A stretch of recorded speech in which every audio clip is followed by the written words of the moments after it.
नचनिया होते तले भाषण में रिकॉर्ड हो जा।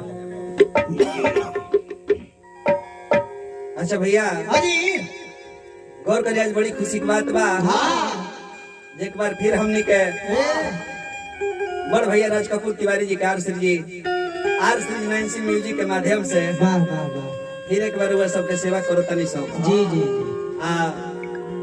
बहुत सारा कलाकार में जुटल बानी। हाँ हाँ बेंजू पर संगत हमरा धर्मेंद्र भैया करतानी, वाह वाह नाल से संगत रंजीत भैया, हाँ जी तबला पर संगत मतेंद्र भैया, वाह वाह वाह मुन्ना सिंह व्यास जी उपस्थित बानी। जी जी सब कलाकार सब के परिचय रहल। डांसर में पूजा भी संगत करते हो आइले बड़ी आर वो सबके बीच में एगो हम बड़ी सुंदर एगो लयदारी पेश करे जा रहल बानी। अरे बोलो रहो कौन प्रकार के त्रुटि गलती हो जाओ तो अपना घर के एगो लड़का समझ के क्षमा करो।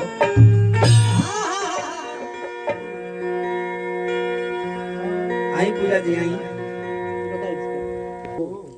तू है औरतिया कहते के राजा जी हाँ हाँ वो बोले गावना करइबो तेरा याद में हमार जवानी मुरझाई जाती है।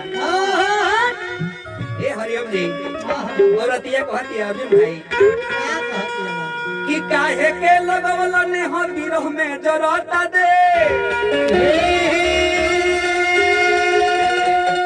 प्यार में पागल बनवल मोर राजा जी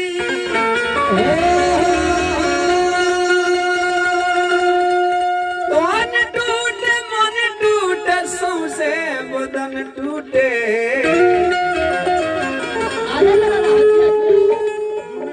रात भर से जपर कौल मोरे राजा जी। औरतिया कहते के राजा जी कि गावना करइबो कि लइकन में बात ए राजा जी कि गावना करइबो कि लइकन में बात काहे तो जो मन करे जपना हरे में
चिन्हिए से चाटनी देवरा विजय चिन्हिए से चाटनी देवरा विजय कहियो चिन्हिए से चाटनी मन करे जो बना गाना से चाटनी